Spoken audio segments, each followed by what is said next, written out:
Mari semua saudara-saudara sekalian kita berdoa bersehati. Bapa kami di dalam surga, sungguh kami bersyukur kalau kami boleh ada sampai dengan hari ini, semua karena kasih kemurahan-Mu yang luar biasa dalam hidup kami.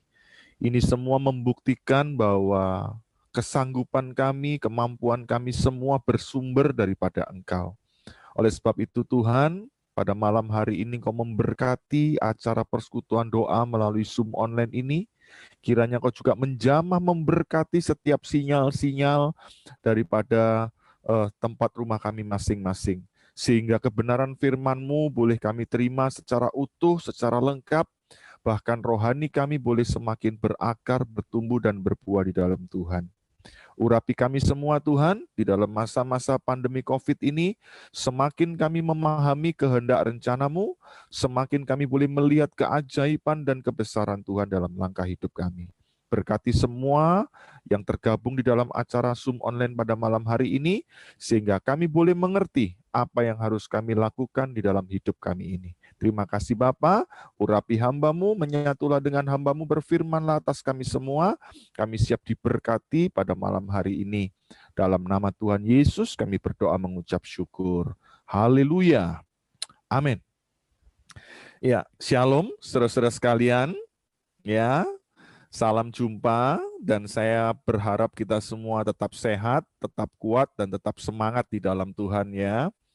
Walaupun kita sudah sampai ke bulan yang ke-11 di dalam masa pandemi COVID ini, tetapi saya justru melihat banyak kali Tuhan itu bekerja secara luar biasa, secara dahsyat dalam kehidupan umat-Nya. Walaupun mungkin kalau kita melihat hal-hal yang di luar dugaan, saya kehilangan papa rohani saya yang baik karena COVID juga, dan saya juga melihat beberapa teman-teman baik saya pulang ke rumah Tuhan karena mereka juga terkena COVID, dan setiap hari saya berdoa untuk banyak orang yang mereka ada di ruang isolasi di rumah sakit, walaupun kami hanya bisa berdoa lewat telepon, lewat video call. Adik-adik rohani saya juga banyak yang kena, dan saya melihat justru di bulan Januari, Februari ini lebih luar biasa.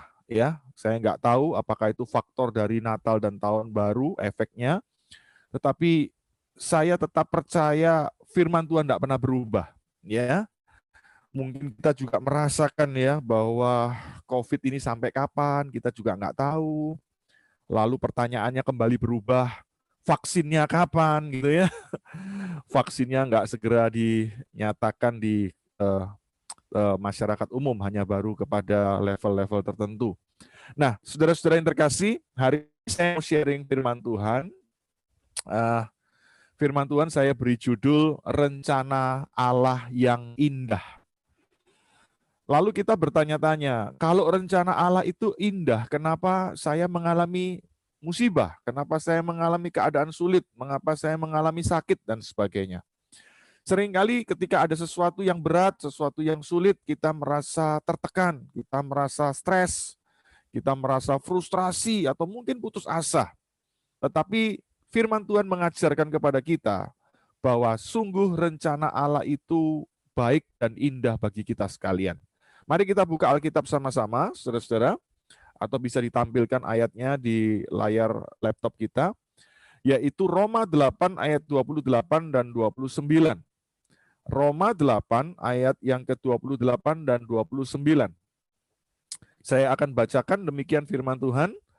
Kita tahu sekarang bahwa Allah turut bekerja dalam segala sesuatu untuk mendatangkan kebaikan bagi mereka yang mengasihi Dia, yaitu bagi mereka yang terpanggil sesuai dengan rencana Allah. 29. Sebab semua orang yang dipilihnya dari semula, mereka juga ditentukannya dari semula untuk menjadi serupa dengan gambaran anaknya, supaya ia, Yesus Kristus, anaknya itu, menjadi yang sulung di antara banyak saudara. Amin. Saudara-saudara, kalau kita lihat ayat-ayat ini, tentu kita sepakat bahwa ayat 28 itu menjadi ayat favorit, menjadi ayat yang paling disukai banyak orang, ya. Dan jujur ketika pendeta berkhotbah tentang ayat ini, secara spontan kita langsung berteriak, amin, gitu ya. Karena ayat ini mengandung muatan pengharapan. Ayat ini mengandung muatan satu sukacita bagi orang-orang yang sedang mengalami kesusahan atau masalah. Tetapi ketahuilah bahwa di dalam ayat ini terkandung kebenaran tentang rencana Allah yang indah bagi manusia, bagi kita orang yang percaya. Nah, saudara-saudara, kenapa kita perlu belajar tentang kebenaran ayat ini?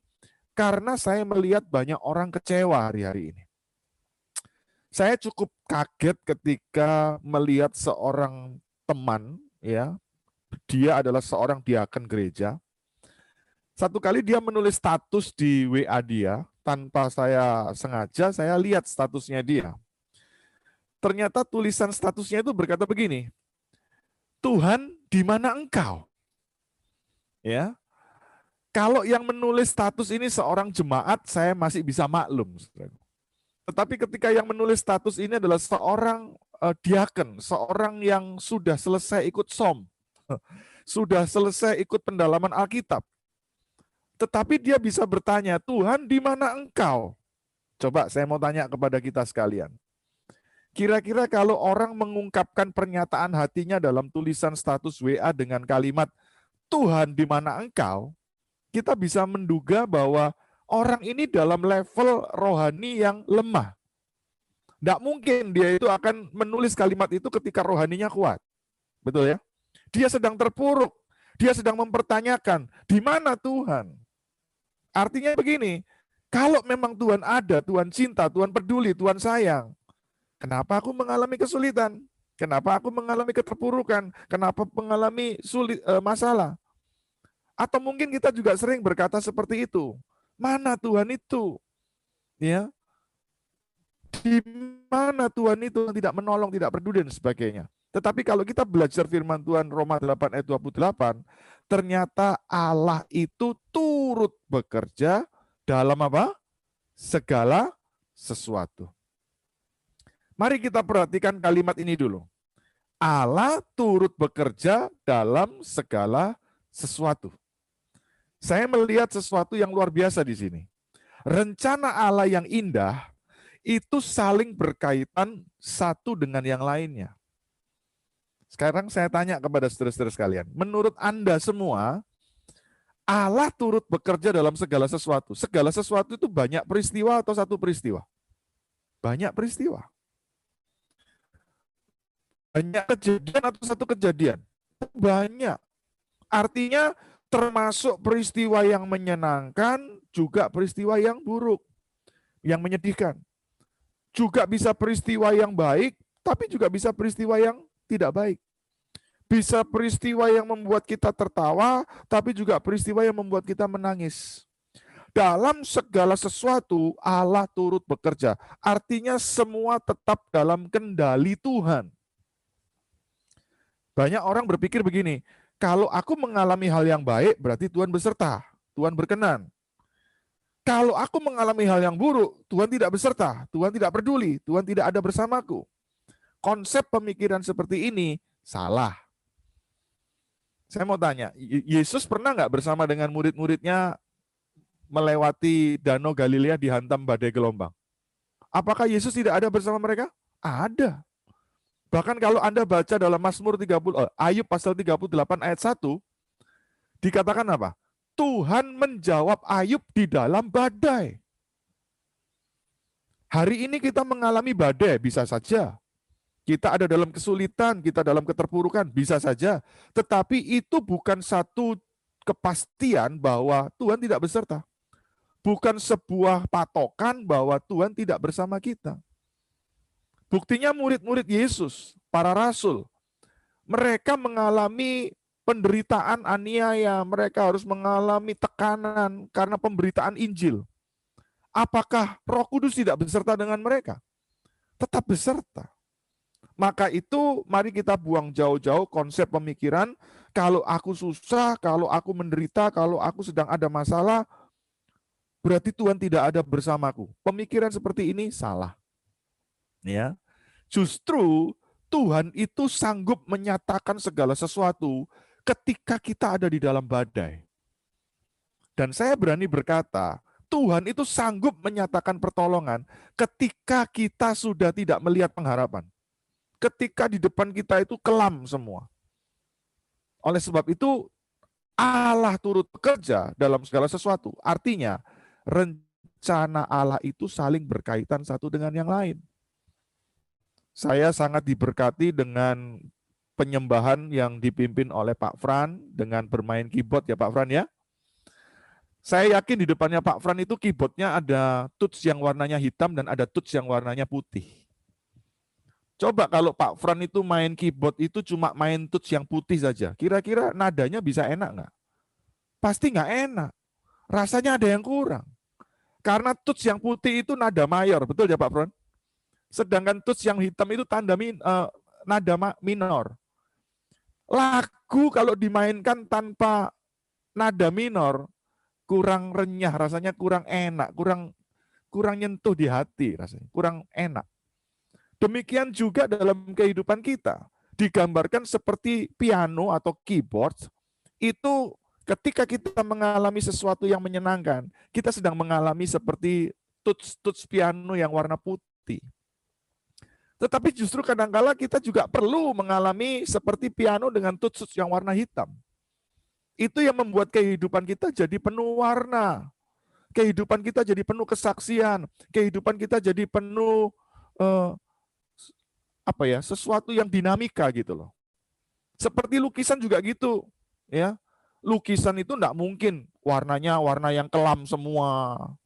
Tapi ada warna-warna yang cerah. Enggak mungkin juga lukisan itu warna cerah semua, enggak ada warna-warna yang kelam, ya. Hidup juga begitu. Ada suka, ada duka. Ada ratap, ada tawa. Ada yang menggembirakan, ada yang menyedihkan. Semua menjadi satu kesatuan untuk menuju kepada rencana Allah yang indah. Jujur saya mau bersaksi bahwa jika saya tidak mengalami masalah yang berat pada masa-masa yang lalu, saya mungkin nggak jadi hamba Tuhan hari ini. Ya, kalau saya tidak pernah mengalami hal yang buruk di masa lalu, mungkin saya tidak kenal Yesus hari ini. Mungkin saya tidak bisa melayani Tuhan Yesus hari ini. Justru peristiwa-peristiwa yang buruk itu dipakai Tuhan untuk membentuk saya jadi hari ini. Termasuk kita semua di dalam masa pandemi COVID ini. Nanti ketika kita sudah melewati semuanya, apa yang kita alami hal-hal buruk dalam masa pandemi COVID ini menjadi sebuah cerita kesaksian bagi generasi di bawah kita. Bahwa kita pernah ada dalam masa di mana sepanjang tahun itu mengalami tekanan, mengalami kesulitan, mengalami pergumulan. Nah, saudara-saudara, seperti karya lukisan, seperti tuts piano, ya, yang terdiri dari berbagai macam warna, yang menyatu sehingga menjadi sebuah karya atau sebuah nada yang indah. Dalam hidup kita bisa mengalami semua keadaan, ceria, sukacita, bahagia, penuh canda tawa, berkat, dan lain sebagainya. Tapi kita juga bisa mengalami keadaan susah, duka cita, murung, penuh dengan ratap tangis, musibah, dan lain sebagainya. Peristiwa dalam kehidupan kita ini jangan dilihat secara terpisah, jangan dilihat secara sendiri-sendiri, tetapi harus dilihat secara utuh, sehingga kita dapat melihat suatu rencana Allah yang indah. Anda tahu kisah tentang Yusuf? Yusuf itu tiba-tiba hidupnya drastis mengalami perubahan yang ekstrim. Dari tinggal di rumah bapaknya, dia mendapat jubah yang paling indah, dia disayang oleh bapaknya. Tiba-tiba dia harus dimasukkan sumur, dia dianiaya, dia dibuang, dipisah dari bapaknya. Kemudian dia dijual, dia jadi budak. Dia menjadi orang yang terlunta-lunta, jauh dari kasih sayang orang tua. Siapa yang ingin mengalami posisi seperti Yusuf? Saya kira tidak ada. Tetapi itu harus terjadi dalam kehidupan Yusuf. Dia harus mengalami siksaan dan penolakan daripada saudara-saudaranya.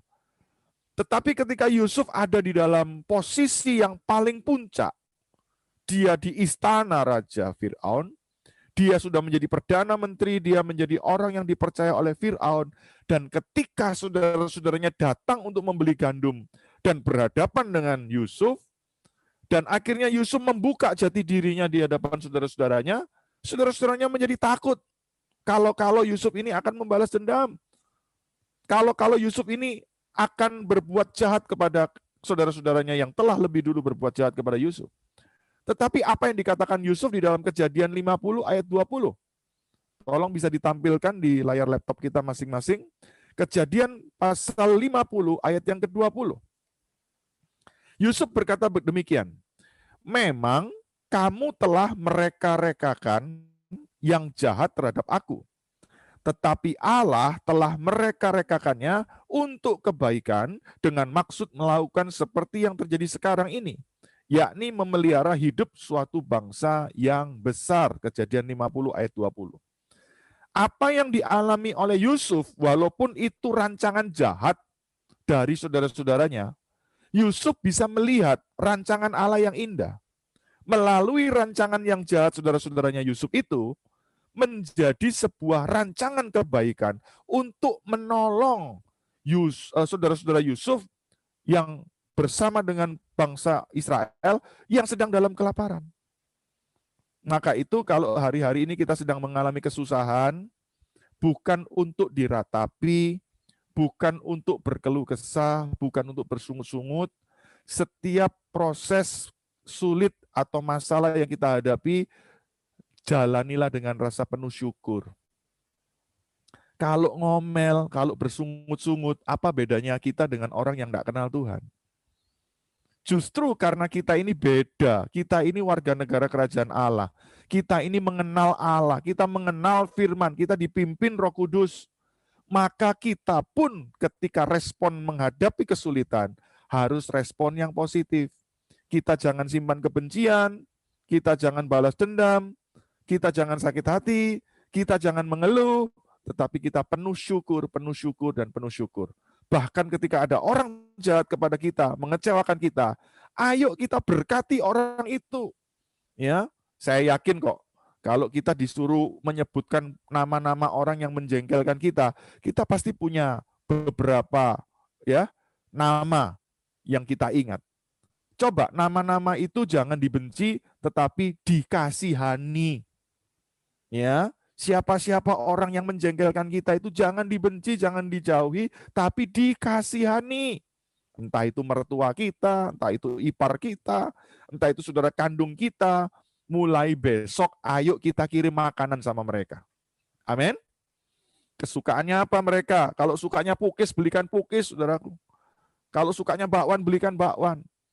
Respon kita yang positif itu menimbulkan berkat yang luar biasa yang Tuhan bisa limpahkan dalam hidup kita. Ya, kenapa saya bisa katakan demikian? Karena saya sudah praktek. Kalau kita penuh syukur, kita jaga hati kita memberkati orang-orang yang menjengkelkan kita, maka kita pasti mendapatkan berkat yang luar biasa, mendapatkan pertolongan Tuhan yang luar biasa. Ya, beberapa kali saya mengingatkan teman-teman ya, kalau mau diberkati dalam masa COVID ini, yang pertama jangan ngomel. Ya. Yang pertama sekali jangan ngomel. Jangan bertanya-tanya, sampai kapan COVID-nya ini? Sampai kapan ini vaksinnya kok nggak datang-datang ini? Jangan ngomel sudah. Walaupun banyak orang-orang di sekitar kita ini yang kena COVID, jangan takut sudah. Jangan mengucapkan kata-kata negatif. Itu yang pertama. Yang kedua, lebih perhatian dan bakti kepada orang tua kita. Karena kuncinya berkat itu kalau kita berbakti sama orang tua kita, termasuk mertua kita. Dan yang ketiga, kita bangun pagi berdoa baca Alkitab. Itu kunci berkat, saudara-saudara. Ya. Yang pertama jangan ngomel, yang kedua berbakti sama orang tua, perhatian sama orang tua, yang ketiga bangun pagi baca Alkitab sembahyang. Dan yang keempat, jangan lupa nolong orang. Jangan lupa untuk berbuat kasih, ya, membagi berkat kepada orang. Wah, saya belum kaya, Pak Budiono. Saya belum berkelimpahan. Justru di situ letak nilainya. Kalau kita berlimpah-limpah baru bisa jadi berkat, apa bedanya dengan orang yang tidak kenal Tuhan? Orang agama lain yang kaya pun bisa kasih berkat juga kok. Justru ketika kita kekurangan, kita juga butuh. Tapi kita bisa bagi berkat juga, walaupun mungkin sesuatu yang sangat sederhana. Kita menolong orang. Justru di situ taburan benih itu nggak pernah sia-sia. Justru itu yang menyentuh hati Tuhan. Ya, oleh sebab itu ayo, rencana Allah itu harus kita lihat secara utuh, saling berkaitan satu dengan yang lainnya. Apa yang kita alami tidak enak hari ini, percayalah, nanti akan ada yang enak yang kita akan alami. Tidak mungkin orang hidup itu dari lahir sampai mati susah terus, tidak mungkin. Tidak mungkin orang itu dari lahir sampai mati senang terus, tidak mungkin. Semua itu ada dinamikanya, ya. Suka duka dijalani bersama dengan Tuhan. Enak tidak enak dijalani bersama dengan Tuhan. Itu yang membentuk karakter kita. Itu yang membentuk kerohanian dan iman kita. Yang kedua, saudara-saudara, mari kita lihat apa kebenaran tentang rencana Allah yang indah. Yang pertama jelas, rencana Allah itu saling berkaitan satu dengan yang lainnya. Kita harus melihatnya secara utuh, satu kesatuan. Yang kedua, ayat 28 berkata begini, Allah turut bekerja dalam segala sesuatu untuk mendatangkan apa? Kebaikan. Ini yang paling disukai banyak orang. Banyak orang berkata begini, oh yes, amin. Allah turut bekerja mendatangkan kebaikan. Yes, amin, haleluya. Saking semangatnya enggak ngomong haleluya, tapi ngomongnya begini, haleluya, gitu ya. Wow, luar biasa. Tetapi seringkali orang lupa makna kebaikan Tuhan yang dimaksud di dalam ayat 28. Seringkali kita berpikir bahwa Allah itu mendatangkan kebaikan, itu kebaikan dalam versi kita. Kebaikan dalam paradigma kita. Apa kebaikan dalam versi kita? Berkat, mujizat, sukses, lancar, nyaman, mapan, sehat, naik kedudukan, naik gaji gitu ya. Wah, Allah mendatangkan kebaikan, kita dipromosikan. Haleluya, amin. Saya tidak berkata itu sesuatu yang buruk, tidak. Tetapi kalau kita melulu hanya bersuka cita, menganggap kebaikan Tuhan itu hanya materi, hanya hal-hal yang bersifat lahiriah, saya khawatir Anda nanti kecewa. Saya khawatir Anda tidak akan kuat menghadapi perjalanan hidup di dalam Yesus. Kalau Anda mau melihat ayat 28 itu kebaikan Allah apa, jangan lupa ayat 29. Coba bisa ditampilkan ayat 29. Sebab semua orang yang dipilihnya dari semula, Anda dan saya, ternyata juga ditentukannya dari semula untuk menjadi apa? Serupa dengan gambaran anaknya. Serupa dengan Kristus. Ini yang disebut kebaikan dalam versi Allah. Versi Alkitab. Percayalah kalau kita hidup dalam hari-hari kita, berjuang untuk menjadi seperti Kristus, berkat mujizat kesembuhan datang sendiri. Karena goalnya yang Tuhan inginkan itu bukan berkat. Kalau kita cinta Tuhan karena ingin diberkati, Anda tidak akan kuat. Kita tidak akan kuat. Karena setan bisa kasih berkat juga. Kalau kita kejar Yesus, kita melayani Yesus supaya ingin mujizat kesembuhan dan sebagainya, kita tidak akan awet. Kita tidak akan tahan lama dalam ladang pelayanan. Karena setan pun bisa kasih mujizat dan bisa kasih kesembuhan. Ya. Maka itu yang dikejar di dalam hidup pengiringan kita, itu menjadi serupa dengan Kristus. Itu yang disebut kebaikan. Makanya di dalam setiap persoalan, masalah, itu karakter kita harus berkembang. Sifat kita, rohani kita harus bertumbuh. Di dalam masa pandemi COVID ini, ayo belajar lebih sabar. Belajar lebih rajin berdoa. Belajar lebih bersyukur. Belajar lebih menguasai diri, menguasai pikiran, menguasai hati. Belajar untuk mengampuni, memberkati orang-orang yang jahat sama kita. Itu pertumbuhan karakter Kristus. Itu kita di dalam kesulitan itu kita mengalami kebaikan Allah, yaitu rohani kita menjadi seperti Kristus. Ya. Mungkin di antara kita semua ini enggak banyak kenal saya ya. Maksudnya enggak ngerti latar belakang saya. Saya sebelum percaya Yesus bukan orang baik.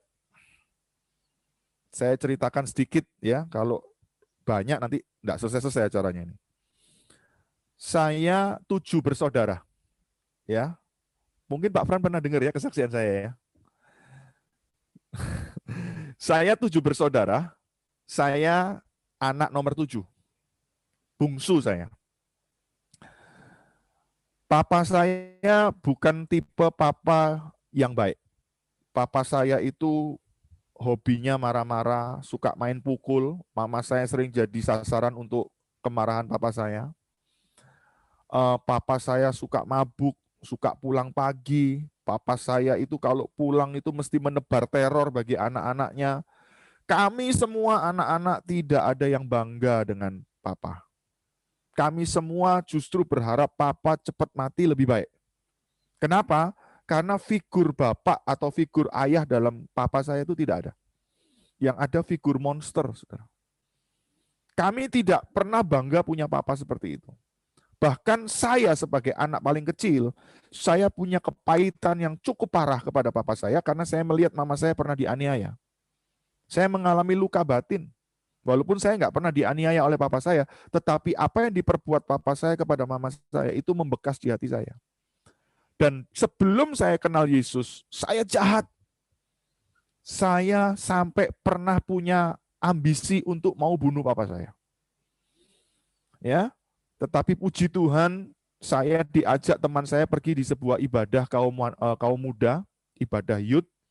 Dan saya mendapat firman Tuhan dari seorang pendeta yang berkhotbah pada waktu itu tentang hati Bapa. Di situ saya mengalami penolakan, hati saya berontak, dan akhirnya saya hancur hati, saya bertobat terima Yesus, tapi papa saya belum berubah. Yang berubah lebih dulu saya. Saya didorong untuk belajar mengampuni papa saya. Saya didorong untuk tutup mulut tidak melawan orang tua, terutama papa saya. Saya diajar untuk lebih banyak berdoa, baca Alkitab. Itu dalam masa-masa saya masih SMP. Ya. Dan saya merasa mengalami tekanan yang cukup berat di dalam hidup saya, karena saya mengalami kebingungan. Satu sisi saya ini benci dengan papa saya ingin balas dendam, tapi satu sisi Alkitab berkata, hormatilah ayahmu dan ibumu. Wah, saya mengalami perang batin itu. Saya mengalami tekanan yang cukup besar dalam jiwa saya. Sampai saya berkata kepada Tuhan, Tuhan, aku tidak kuat. Aku lebih baik mati, aku tak bunuh diri saja. Daripada hidup serba salah, serba bingung seperti ini. Tersiksa saya. Saya ingin balas dendam supaya saya puas. Tapi firman-Mu berkata saya harus hormati papa seperti ini. Tidak masuk akal. Saya berontak. Tetapi justru dalam momen seperti itu, tiba-tiba saya mendengar ada suara, Budiono pulang masuk kamar sembahyang. Dan saya tidak melanjutkan niat bunuh diri, saya lari pulang, saya masuk kamar, saya tutup pintu, saya berdoa. Di situ Tuhan memeluk saya, Tuhan menguatkan saya. Dan itu momen di mana saya baru tahu bahwa Tuhan memilih saya.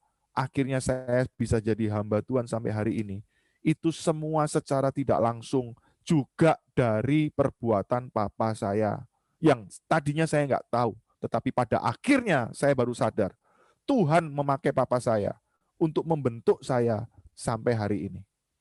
Papa saya sudah meninggal, ya, tetapi saya tahu bahwa Allah itu tidak pernah salah dalam setiap keputusan-keputusannya. Apa yang Tuhan kerjakan dalam hidup kita, walaupun kita harus melewati masa-masa yang sulit, sebetulnya yang Tuhan inginkan adalah karakter kita bertumbuh menjadi seperti Kristus. Itulah kebaikan Allah. Allah sanggup menguatkan kita, Allah sanggup menopang kita, Allah sanggup membentuk karakter kita.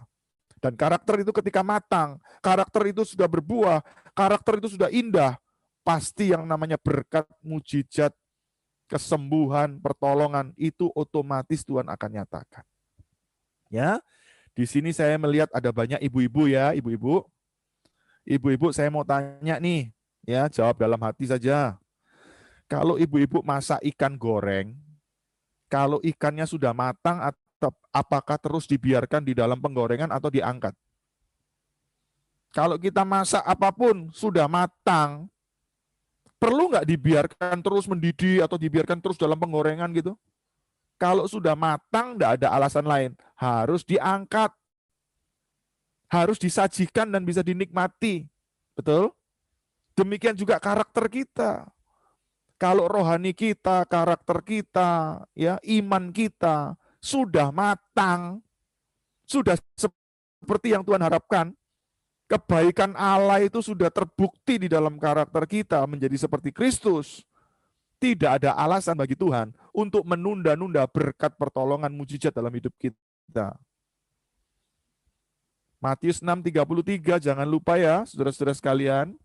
Tetapi carilah dahulu kerajaan Allah dan kebenarannya, maka semuanya akan ditambahkan kepadamu. Prioritaskan dulu kehendaknya Allah, kesukaannya Allah, kerinduannya Allah, lakukan. Taati, cinta, setia, hormati, patuhi.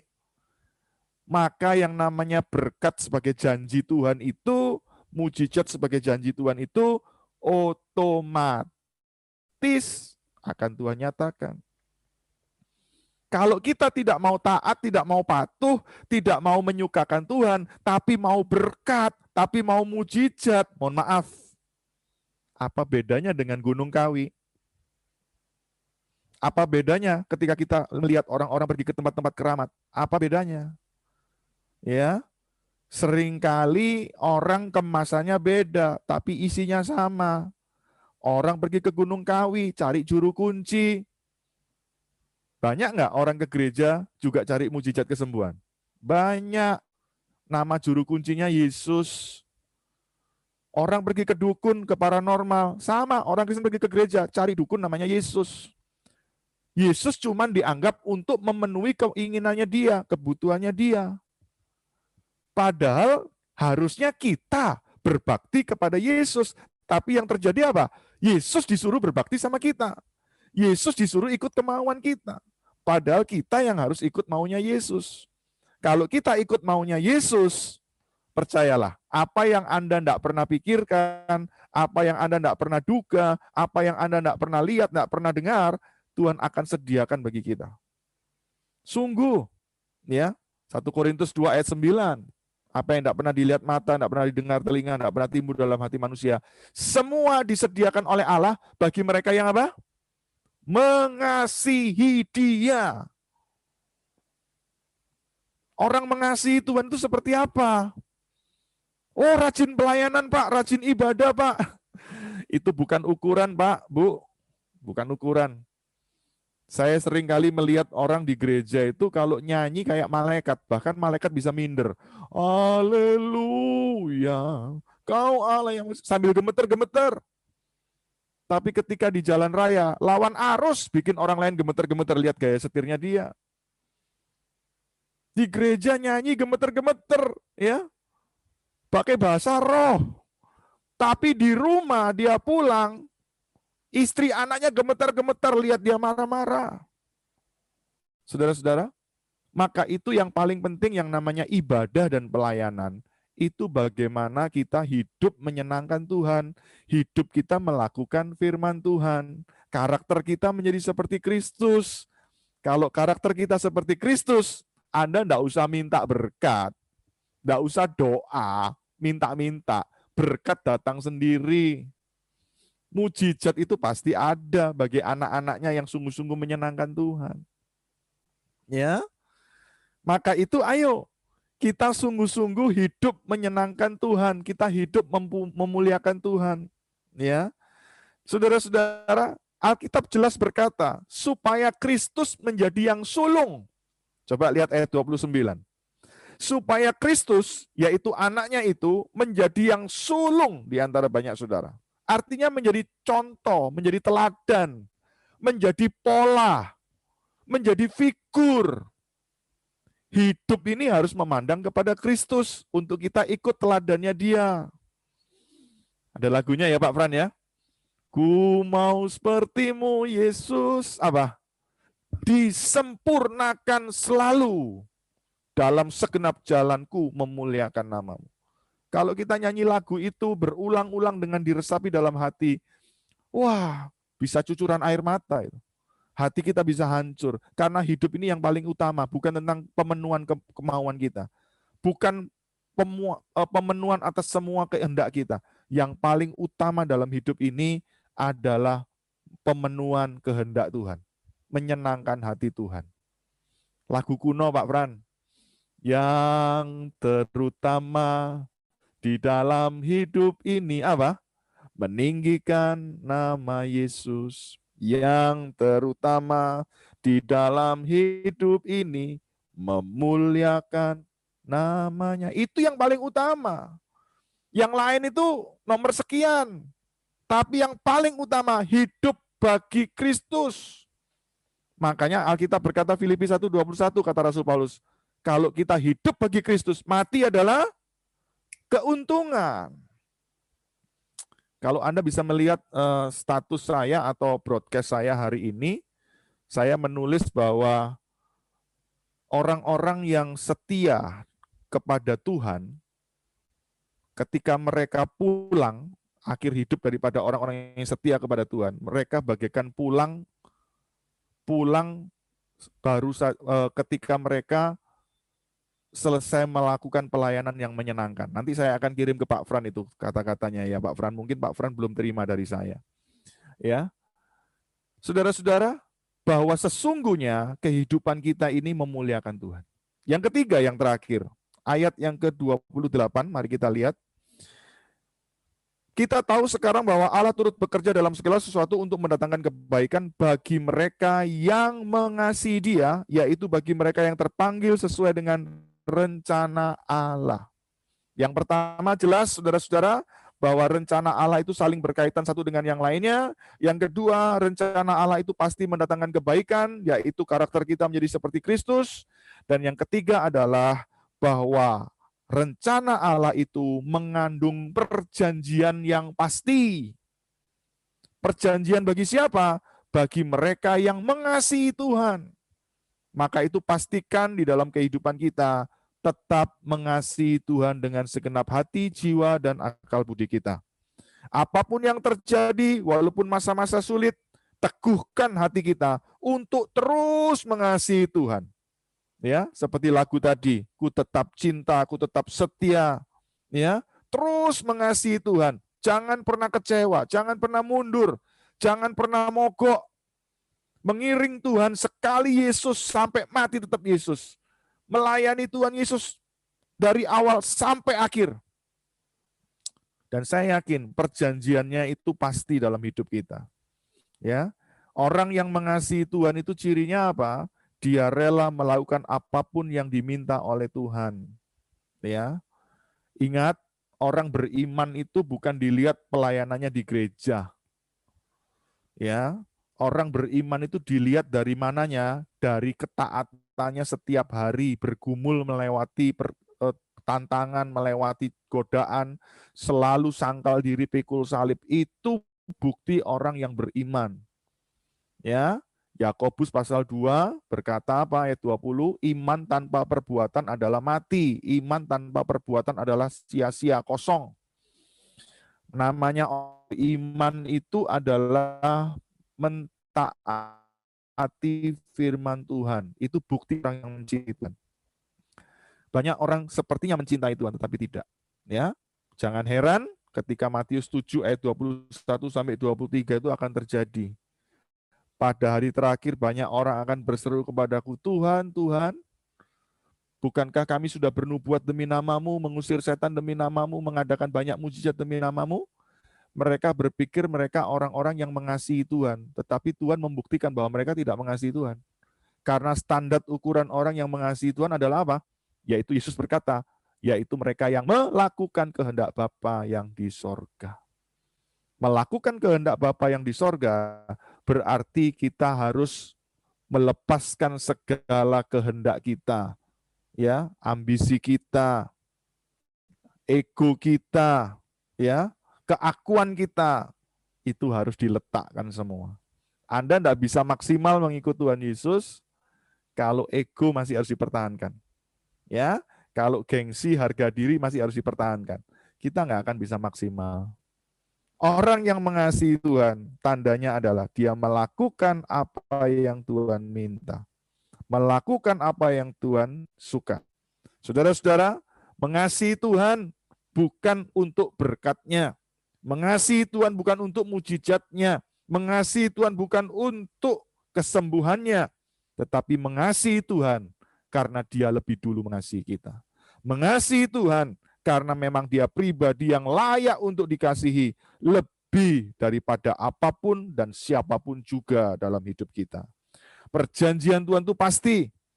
Perjanjian Tuhan itu kuat. Yang tidak ada yang bisa membatalkan perjanjian Tuhan. Oleh sebab itu, ayo dalam hidup kita ini, kita lihat bahwa rencana Allah itu indah. Yang pertama, saling berkaitan satu dengan yang lain. Yang kedua, rencana Allah itu mendatangkan kebaikan supaya karakter kita bertumbuh, rohani kita bertumbuh seperti Kristus.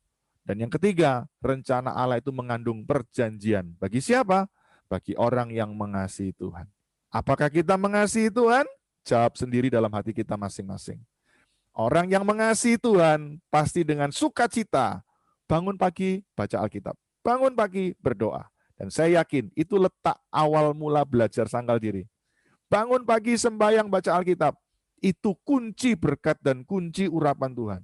Sepanjang hari kita bisa jalani dengan baik, ditentukan di pagi hari. Bangun pagi, sembahyang, baca Alkitab, itu kuasa Tuhan menaungi kita, memimpin langkah hidup kita. Amin, firman Tuhan.